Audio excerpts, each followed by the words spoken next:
اللہ ترمذی حدیث نمبر 484 حضرت شیخ عبد القادر جیلانی الحسنی والحسینی کے نانا جان مکی مدنی سلطان صلی اللہ تعالی علیہ وسلم فرماتے ہیں اول الناس بی یوم القیامت اکثرهم علی صلاۃ، قیامت کے دن لوگوں میں سب سے زیادہ میرے قریب وہ شخص ہوگا جو سب سے زیادہ مجھ پر درود شریف پڑھتا ہوگا۔ صلو علی الحبیب صلی اللہ تعالی علی محمد وعلی آلہ وصحبہ وبارک وسلم۔ قیامت کے روز پریشانیاں کیسی ہوں گی، دشواریاں کیسی ہوں گی، ہیبت دہشت کیسی ہوگی، سورج 1.25 میل پر رہ کر آگ برسا رہا ہوگا، زمین تانبے کی ہوگی اور گناہ یاد آ رہے ہوں گے، جسم پر کپڑا نہیں ہوگا، کوئی کسی کو نہیں پوچھے گا، تو سب سے زیادہ آرام میں کون ہوگا؟ وہ ہوگا جو آقا کے قریب ہوگا۔ تو درود پاک بروز قیامت نبی رحمت شفیع امت صلی اللہ علیہ وسلم کا قرب حاصل کرنے کا ذریعہ ہے۔ اور اے عاشقان اولیاء، اے عاشقان غوث اعظم، درود شریف بہترین نیکی ہے، اور نیکیوں سے کیا ملتا ہے؟ جنت۔ اور اس نیکی سے کیا ملتا ہے؟ جنت کے دولہ۔ سبحان اللہ۔ صلو علی الحبیب صلی اللہ تعالی علی محمد وعلی آلہ وصحبہ وبارک وسلم۔ یہ رسالہ آپ زیارت کر رہے ہیں، انبیاء اولیاء کو پکارنا کیسا، بہت پیارا رسالہ ہے، سوالن جواباً ہے، اور اس رسالے کو پڑھنے والے کے لیے امیر اہل سنت کی دعا، واہ بھائی واہ، سبحان اللہ۔ آپ نے دعا دی، یا رب الانبیاء، جو کوئی رسالہ انبیاء و اولیاء کو پکارنا کیسا 40 صفحات 40 پیجز پڑھ لے، اس کا دل انبیاء و اولیاء کی محبت سے بھر دے، آمین بجاہ النبی الامین صلی اللہ تعالی علیہ وسلم۔ تو عاشقان اولیاء کو مشورہ دیتا ہوں کہ یہ رسالہ آپ پڑھ لیں، انشاءاللہ بہت کچھ سیکھنا نصیب ہوگا۔ اولیاء کو پکارنا کیسا، لفظ یا کے ساتھ خطاب کرنا کیسا، وغیرہ، بہت پیارا رسالہ ہے ماشاءاللہ۔ غوث پاک رضی اللہ تعالی عنہ کے اخلاق کریمہ کے تعلق سے ہم اس سلسلے میں سنتے ہیں، ہمارے غوث پاک مہمان نواز بہت تھے، اور یہ بھی ایک اعلیٰ صفت ہے۔ کوئی آپ کے ہاں مہمان ہوتا تو آپ حسب استطاعت اس کی مہمان نوازی کرتے۔ چنانچہ ابو عبداللہ محمد بن احمد نے اپنی تاریخ میں لکھا، جب موقف دین ایک بزرگ غوث پاک کے بارے میں ان سے پوچھا گیا تو فرمایا کہ مجھے اپنے ساتھیوں کے ساتھ آخری عمر میں ملاقات کا شرف حاصل ہوا تھا۔ غوث اعظم نے ہمیں اپنے مدرسے میں ٹھہرایا اور بہت ہی شفقت فرمائی، بہت توجہ فرمائی۔ اکثر آپ کے شہزادے ہمارے لیے روشنی کا انتظام کرتے، آپ اپنے شہزادے کو بھیجتے، وہ انتظامات کرتے اور انتظامات کی نگرانی کرتے۔ اور ایسا بھی ہوا کہ غوث اعظم علیہ رحمت اللہ الاکرم کے گھر سے ہمارے لیے کھانا آتا تھا، غوث پاک کھانا بھجواتے تھے۔ اور جب نمازوں کا وقت آتا تو غوث پاک شہنشاہ بغداد، پیر پیرا، میر میرا، رہنما گمراہاں ابو محمد الشیخ عبد القادر جیلانی الحسنی والحسینی، شہباز لامکانی، غوث الصمدانی، قندیل نورانی، شہباز لامکانی، قدس سرہ الربانی، نمازوں کے اوقات میں گھر سے تشریف لاتے اور آپ امامت کے فرائض بھی انجام دیتے۔ اولیاء سے محبت یہ ایک نیک لوگوں کا طریقہ ہے، یہ بھی اولیاء کا طریقہ ہے کہ نیک لوگوں سے محبت کی جائے، اولیاء سے محبت کی جائے۔ اب بعض اولیاء سے محبت کا دعویٰ کریں مگر مذہبی لوگوں سے کترائیں کہ مولوی اور ہے، صوفی اور ہے، پیر اور ہوتا ہے۔ ارے بھائی، دیکھا آپ نے غوث پاک امام تھے، آپ امامت فرماتے تھے، ولیوں کے بھی امام ہیں، تو یہاں نمازوں میں بھی امام ہے، شرعی مسائل میں بھی امام ہے، اور یہاں 11ویں پر ٹوٹ پڑنے والے، بلا شبہ 11ویں کا کھانا بڑا برکت والا ہے، ارے وہ تو کھاؤ بھائی، ساتھ میں مذہبی لوگوں کا ادب بھی کرنا چاہیے، امام صاحب کی دست بوسی کرنی چاہیے، جو عاشق اولیاء، عاشقان رسول، علماء ہیں، خطباء ہیں، ائمہ ہیں، ان کا ادب کرنا چاہیے، احترام کرنا چاہیے، ان کو اچھی نظر سے دیکھنا چاہیے، ان کی مالی خدمت کرنی چاہیے حسب استطاعت۔ تو غوث پاک امامت بھی فرماتے تھے، سبحان اللہ۔ اور اب وہ غوث پاک کے عقیدت مند سوچیں کہ غوث پاک تو امامت بھی فرماتے ہیں اور ہمیں نماز بھی نہیں پڑھنی آتی۔ غوث پاک مہمان نواز ہیں اور اپنے شہزادے کو بھیجتے ہیں مہمانوں کی خدمت کے لیے، خود بھی تشریف لاتے ہیں، گھر سے کھانا بھی بھجواتے ہیں۔ ہمارے غوث پاک شہنشاہ بغداد علیہ رحمت اللہ الجواد مہمان نواز، خود مہمان نوازی کرتے، ہر رات، ایوری نائٹ ہمارے غوث پاک کے ہاں دسترخوان بچھایا جاتا تھا، اور آپ یعنی ہمارے غوث پاک مہمانوں کے ساتھ مل کر کھانا تناول فرمایا کرتے تھے۔ تو مہمانوں کے ساتھ کھانا کھانا یہ بھی ایک عاجزی انکساری کی بات ہے، اور اتنی بڑی شان کے باوجود، اور یہ بھی ایک اعلیٰ اخلاق کی مثال ہے۔ ہمارے غوث پاک کی عادتیں بڑی پیاری تھیں، ہمارے غوث پاک کا بیہیویئر، آپ کا رویہ لوگوں کے ساتھ بہت اچھا تھا۔ آج کسی کو ذرا سی کوئی منزل ملتی تو وہ لوگوں کو حقیر جاننے لگ جاتا ہے، لفٹ نہیں کراتا، پوچھتا نہیں ہے، رشتہ داروں کو، غریبوں کو حقیر جانتا ہے۔ یہ نادانی، یہ غلط ہے۔ جس کو جتنا بڑا مقام ملتا ہے وہ اتنا زیادہ عاجزی انکساری والا ہو جاتا ہے۔ تو ہمارے غوث پاک مہمانوں کے ساتھ کھانا تناول فرماتے تھے، اور سب کے ساتھ یکساں محبت کرتے تھے۔ یہ آپ کی محبت، آپ کی شفقت، آپ کی عنایت سب کے لیے عام تھی، مالدار ہے، غریب ہے، آپ کے پاس پہلے سے آتا ہے، نیا آنے لگا ہے، جو بھی۔ اور آپ کی شفقت کا انداز یہ تھا کہ آپ کا ہر مصاحب، آپ کی بارگاہ میں حاضر ہونے والا ہر شخص یہ سمجھتا تھا کہ غوث اعظم کی بارگاہ میں مجھ سے زیادہ تو کوئی عزت والا ہی نہیں ہے، یہ انداز تھا۔ ہمارے غوث پاک مہمان نواز ہیں، ہم ہیں مہمان نواز؟ غور کریں، مہمانوں کے آنے پر خوشی ہوتی ہے یا کچھ اور ہوتا ہے؟ تو مہمان نوازی کرنا یاد رکھیے، یہ جنت میں لے جانے والے اعمال میں سے ہیں۔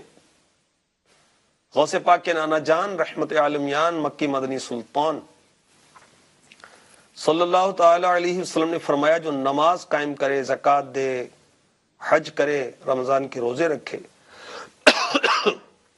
مہمان کی مہمان نوازی کرے، جنت میں داخل ہوگا۔ سبحان اللہ۔ نماز پڑھنا جنت میں لے جانے والا کام، زکوٰۃ دینا جنت میں لے جانے والا کام، حج کرنا جنت میں لے جانے والا کام، رمضان مبارک کے روزے رکھنا جنت میں لے جانے والا کام، اور مہمان نوازی کرنا یہ بھی جنت میں لے جانے والے کاموں میں سے ہے۔ اور مہمان نوازی جب کریں اس میں جلدی کرنی چاہیے، بلا تاخیر اس کی خیر خواہی کریں، اس کو کھلائیں پلائیں۔ 6 کاموں میں جلدی کرنی چاہیے، 6 کاموں میں۔ پہلا کام کیا ہے؟ نماز کا وقت ہو جائے تو اب جلدی کرنی چاہیے۔ دوسری بات، مہمان آئے تو مہمان نوازی میں جلدی کرنی چاہیے۔ تیسری بات، جب کوئی مر جائے تو اس کی تجہیز و تکفین میں جلدی کرنی چاہیے۔ چوتھی بات، بچی بالغ ہو جائے تو اس کا نکاح کرنے میں جلدی کرنی چاہیے۔ مقروض ہے تو قرضے کی ادائیگی میں جلدی کرنی چاہیے۔ گناہ ہو گیا تو توبہ کرنے میں جلدی کرنی چاہیے۔ تو نماز کے وقت ہو جائے تو جلدی، مہمان آئے تو جلدی مہمان نوازی کریں، مر جائے تو تجہیز و تکفین میں جلدی کریں، بچی بالغ ہو جائے تو جلدی جلدی اس کا نکاح کر دیں جبکہ کف مل جائے، اور قرض کی ادائیگی میں جلدی کرنی چاہیے، گناہ ہو جائے تو اس میں بھی توبہ کرنے میں جلدی کرنی چاہیے۔ مہمان آتا ہے اپنا رزق ساتھ لاتا ہے، ہم نے کیا کھلانا ہے، اس کا رزق ہے وہ کھائے گا، اور ہمارے لیے وہ بخشے جانے کا سبب بنتا ہے۔ جی ہاں، میرے آقا صلی اللہ علیہ وآلہ وسلم نے ارشاد فرمایا جب کوئی مہمان کسی کے یہاں آتا ہے تو اپنا رزق لے کر آتا ہے، اور جب اس کے یہاں سے جاتا ہے تو صاحب خانہ کے گناہ بخشے جانے کا سبب ہوتا ہے۔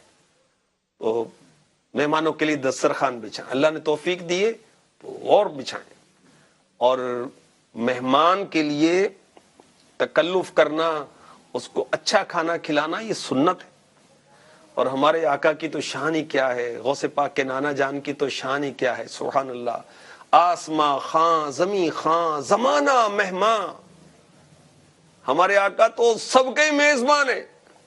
آسماں خاں زمیں خاں زمانہ مہمان، صاحب خانہ لقب کس کا، تیرا تیرا، سبحان اللہ۔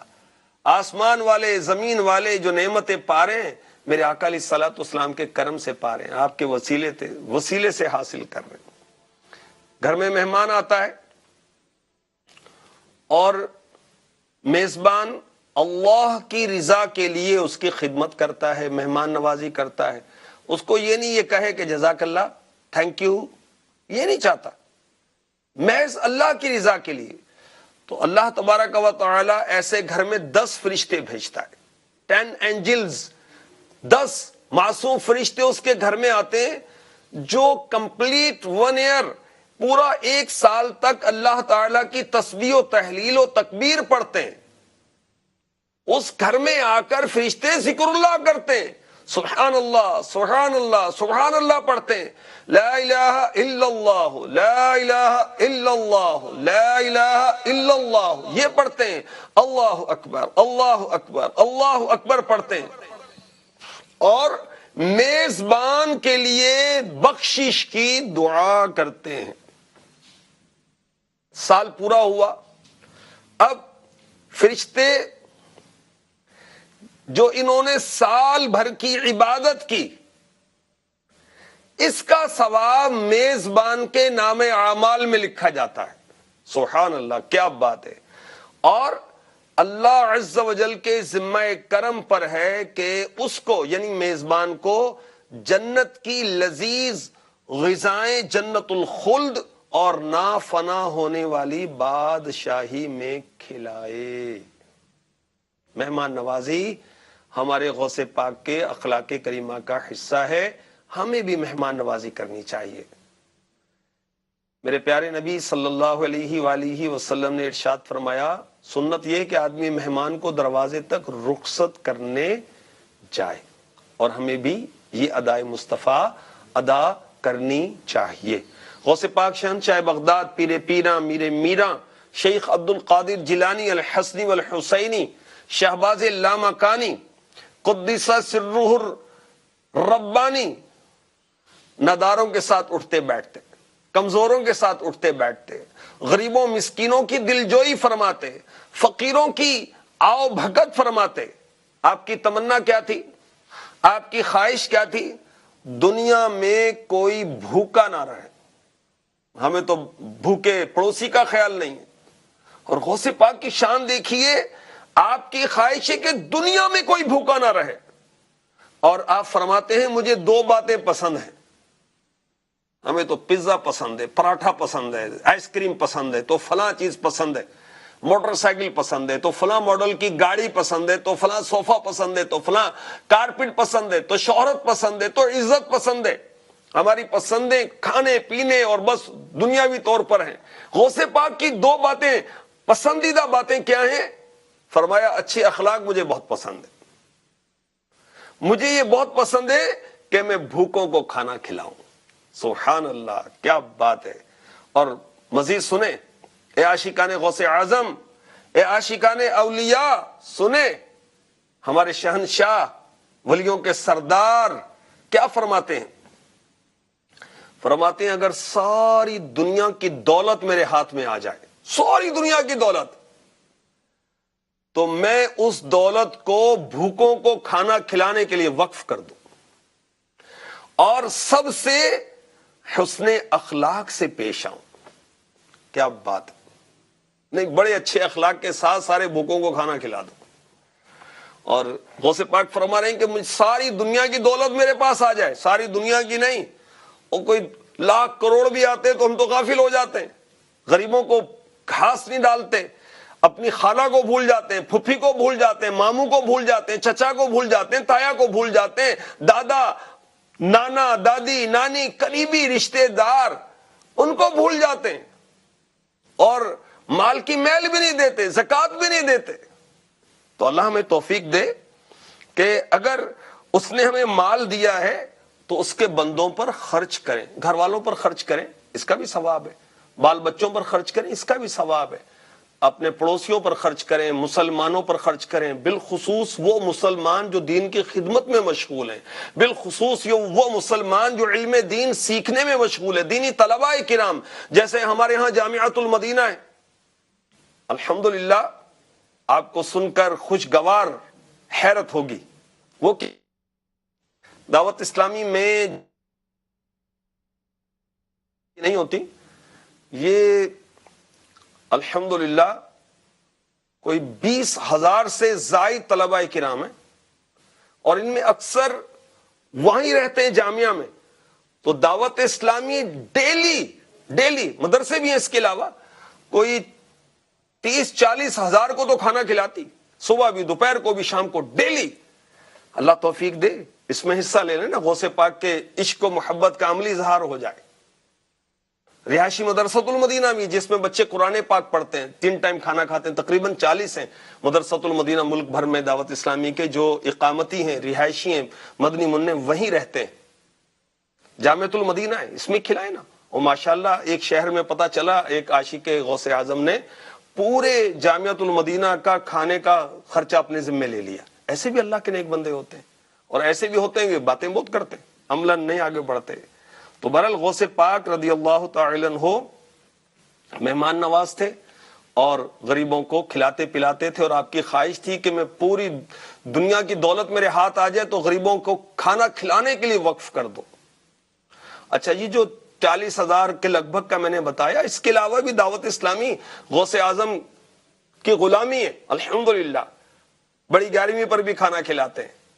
الحمدللہ تربیتی اجتماعات، سنت و بھری ذمہ داران کے اجتماعات ہوتے ہیں، باول مدینہ میں تو ہوتے ہی رہتے ہیں ماشاءاللہ، کروڑوں روپے کا لنگر کھلا دیا جاتا ہے، کھانا کھلا دیا جاتا ہے الحمدللہ۔ اس کے علاوہ فیضان مدینہ سردار آباد میں، اسلام آباد میں، مرکز الاولیاء میں، ملتان شریف میں، حیدرآباد میں، یہ ہفتہ وار اجتماع میں بھی کھانا کھلایا جاتا ہے الحمدللہ۔ 12ویں شریف پر بھی کھانا کھلایا جاتا ہے، اعتکاف میں پورا مہینہ ہزاروں کو کھلایا جاتا ہے، آخری عشرے کے اعتکاف میں تو 70-80 ہزار کو 10 دن کھانا کھلایا جاتا ہے، سحری افطاری کرائی جاتی۔ اللہ کی رحمت سے دعوت اسلامی کھانا کھلانے والی تحریک ہے۔